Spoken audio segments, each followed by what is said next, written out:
दोस्तों, इंडिया के Warren Buffett कहे जाने वाले राकेश झुनझुनवाला भारत के बहुत बड़े इन्वेस्टर और स्टॉक ट्रेडर थे। इनके एक एक कदम पर करोड़ों निवेशकों की नजर रहती थी और ये इंडियन शेयर मार्केट के बिग बुल के नाम से भी जाने जाते थे। लेकिन हाल ही में हार्ट अटैक की वजह से शेयर मार्केट के ये बादशाह अब हमारे बीच नहीं रहे।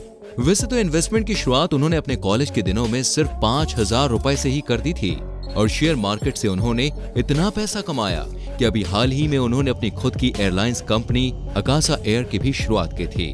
लेकिन जिस तरह हर कामयाबी के पीछे एक स्ट्रगल छुपा होता है, वैसे ही राकेश झुनझुनवाला को भी अपनी इतनी बड़ी लेगेसी बनाने में कई तरह की चुनौतियों का सामना करना पड़ा।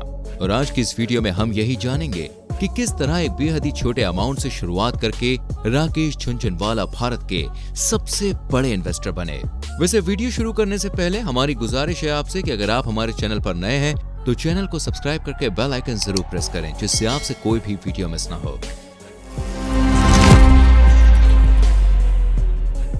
दोस्तों, राकेश झुनझुनवाला का जन्म 5 जुलाई 1960 के दिन मुंबई में हुआ था। उनके पिता एक इनकम टैक्स ऑफिसर थे, लेकिन उन्हें शुरुआत से ही स्टॉक मार्केट में इंटरेस्ट था। जब राकेश छोटे थे तो अक्सर देखते थे कि पिता और उनके दोस्तों के बीच स्टॉक के बारे में लंबी डिस्कशन चलती थी। ये सारी बातें वो भी सुनते थे, जिससे धीरे धीरे उनका भी शेयर मार्केट में इंटरेस्ट बढ़ने लगा। आखिर राकेश झुनझुनवाला ने अपने पिता की बात मानी और 1985 में सिडेनहैम कॉलेज से चार्टर्ड अकाउंटेंट के रूप में ग्रेजुएशन किया। जब उन्होंने अपनी कॉलेज की डिग्री हासिल कर ली तो उन्होंने अपने पिताजी से कहा कि आपके मन मुताबिक मैंने कॉलेज की डिग्री हासिल कर ली है, क्या अब मैं अपना करियर शेयर मार्केट में एक इन्वेस्टर के रूप में बना सकता हूँ? उनके पिता शेयर मार्केट के उतार चढ़ाव व जोखिम को अच्छे से जानते थे, इसलिए राकेश जी को इससे दूर रखने के लिए उन्होंने उनसे कहा कि तुम शेयर मार्केट में प्रवेश कर सकते हो, लेकिन इसके लिए ना तो मैं तुम्हें पैसे दूंगा और ना ही तुम अपने किसी दोस्त से मांगोगे।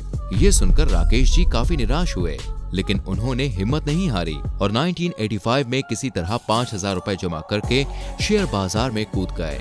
कुछ समय के बाद जब उन्हें शेयर मार्केट में पैसा कमाने का एक अच्छा अवसर दिखाई दिया तो उन्होंने इसका फायदा उठाने का सोचा, लेकिन इसमें वो एक बड़ा निवेश करना चाहते थे जो उस वक्त उनके पास नहीं था। उनके भाई भी चार्टर्ड अकाउंटेंट थे जिनके काफी अच्छे कस्टमर्स थे। राकेश झुनझुनवाला ने उन कस्टमर्स को शेयर मार्केट के बारे में बताना शुरू किया और उन्हें यकीन दिलाया कि अगर वो अपने पैसे लगाएं तो कुछ समय बाद वो उन्हें 18% के एक बड़े मुनाफे के साथ उनका पैसा वापस करेंगे। ये ऑफर बहुत अच्छा था, इसलिए उनकी बातों पर भरोसा करके उन कस्टमर्स में से एक ने अपने 1.25 लाख रुपए उन्हें इन्वेस्ट करने के लिए दे दिए।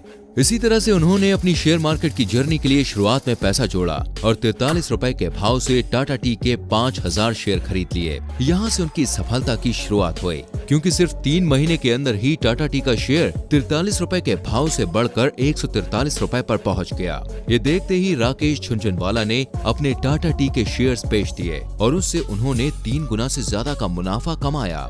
इस तरह से उन्होंने शेयर मार्केट में प्रवेश करने के सिर्फ 1 साल के अंदर ही 5 लाख रुपए से ज्यादा का मुनाफा कमाया, जो उस जमाने में एक बहुत बड़ी रकम थी। इसके कुछ समय बाद राकेश झुनझुनवाला ने सेसा गांव में एक बड़े मुनाफे का अवसर भांपकर तुरंत उसमें एक बड़ी रकम निवेश कर दी। ये उस वक्त तक उनकी लाइफ का सबसे बड़ा निवेश था। जब उन्होंने इस कंपनी के शेयर खरीदे तब उसकी कीमत सिर्फ 28 रुपए थी, लेकिन जैसा कि उन्होंने अनुमान लगाया था कि इस शेयर का भाव सिर्फ कुछ ही दिनों में 65 रुपए तक पहुंच गया, जिसके चलते अपने इस निवेश से भी उन्होंने बहुत बड़ा मुनाफा कमाया। और इसी तरह निवेश करते हुए सिर्फ 3 साल में ही उन्होंने 20 लाख रुपए से भी ज्यादा का प्रॉफिट कमा लिया। साल 1989 में बजट के आने के बाद लोग शेयर मार्केट के भाव गिरने को लेकर काफी डरे हुए थे और उन्होंने जितने पैसे इन्वेस्ट किए थे उसे तेजी से निकाल रहे थे। उस वक्त राकेश झुनझुनवाला का इतने सालों का अनुभव काम आया और उन्होंने शेयर मार्केट के ऊपर जाने की आशा के साथ बहुत बड़ी रकम इन्वेस्ट कर दी। अब जैसा उन्होंने अनुमान लगाया था बिल्कुल वैसा ही हुआ। कुछ दिनों के बाद ही मार्केट फिर से ऊपर उठने लगा, जिससे उन्हें 18 करोड़ रुपए का मुनाफा हुआ और उसके बाद तो मार्केट ने ऐसी तेजी पकड़ी कि राकेश झुनझुनवाला की नेटवर्थ 1 करोड़ से 1993 में सीधा 200 करोड़ रुपए तक पहुंच गई। असल में राकेश झुनझुनवाला मार्केट के ऐसे माहिर खिलाड़ी थे जिन्हें ऐसे शेयर्स की पहचान होती थी जो आगे मल्टी बैगर साबित हो सकते हैं। ऐसा कई बार देखा गया कि उनके पोर्टफोलियो में शामिल होने के बाद से कई स्टॉक ने शानदार रिटर्न दिया है। वैसे तो उनके पोर्टफोलियो में एक से बढ़कर एक स्टॉक शामिल है, लेकिन 5 ऐसे शेयर हैं जिनमें 1 जनवरी से अब तक 85% से 310% तक का रिटर्न मिला है। इनमें से 4 में तो पैसे डबल या ट्रिपल या 4 गुना भी हो गए हैं। इन शेयर्स में infra construction, Anantraj, Tata Motors, Orient cement और टार्क शामिल है। वैसे तो राकेश झुनझुनवाला ने अपने पूरे इन्वेस्टिंग करियर में बहुत सफलता देखी, लेकिन जिस कंपनी ने उन्हें सही मायनों में बिग बुल बनाया वो थी टाइटन। दरअसल राकेश जी ने साल 2003 में टाटा समूह की कंपनी टाइटन में पैसा लगाया था। उस वक्त उन्होंने सिर्फ 3 रुपए के हिसाब से टाइटन की कुल 6 करोड़ शेयर्स खरीद लिए थे, जिसके चलते आज भी इस कंपनी में उनकी 5.05% की हिस्सेदारी है, जिसकी वैल्यू 11,000 करोड़ रुपए से ज्यादा है। हालांकि ऐसा भी नहीं है कि शेयर मार्केट में उन्हें सिर्फ सफलताएं ही मिली हैं और जिस शेयर पर उन्होंने हाथ रखा उसने उन्हें मालामाल ही किया, बल्कि वो खुद कहते हैं कि कई बार उन्हें सिर्फ इसलिए शेयर बेचना पड़ता था क्योंकि उन्हें लॉस की भरपाई करनी होती थी और कई कंपनियों के शेयर से उन्हें भारी नुकसान भी उठाना पड़ता था, जिसकी वजह से 2011 में उनकी नेटवर्थ 30% तक कम हो गई थी। लेकिन राकेश जी गिरकर वापस उठना बहुत अच्छे से जानते थे, जिसके चलते उन्होंने इस नुकसान को 1 साल के अंदर ही कवर कर लिया था। वह हमेशा अपनी गलतियों से सीखने में विश्वास रखते थे। उनके मुताबिक जब वे किसी गलत कंपनी का शेयर खरीद लेते थे और उससे उन्हें नुकसान हो जाता था, तो अपनी गलती का दोष वो कंपनी के प्रमोटर्स पर नहीं थोपते थे, बल्कि उसका जिम्मेदार सिर्फ खुद को ही मानते थे। राकेश झुनझुनवाला ने रेयर एंटरप्राइजेस नाम से एक कंपनी की शुरुआत की थी, जो उनके पोर्टफोलियो को मैनेज करती है। इसके अलावा हाल ही में उन्होंने जेट एयरवेज के एक्स सीईओ विनय दुबे और इंडिगो के एक्स चीफ आदित्य घोष के साथ मिलकर देश की नई एयरलाइन कंपनी अकासा एयर की भी शुरुआत की थी, जिसने इसी महीने मुंबई से अहमदाबाद के लिए अपनी पहली उड़ान भरी थी। राकेश झुनझुनवाला मौजूदा समय में हंगामा मीडिया और एपटेक के चेयरमैन थे। इतना ही नहीं, Viceroy Hotels, Concord Biotech, Geojit Financial Services जैसे फार्मों के बोर्ड ऑफ डायरेक्टर भी थे।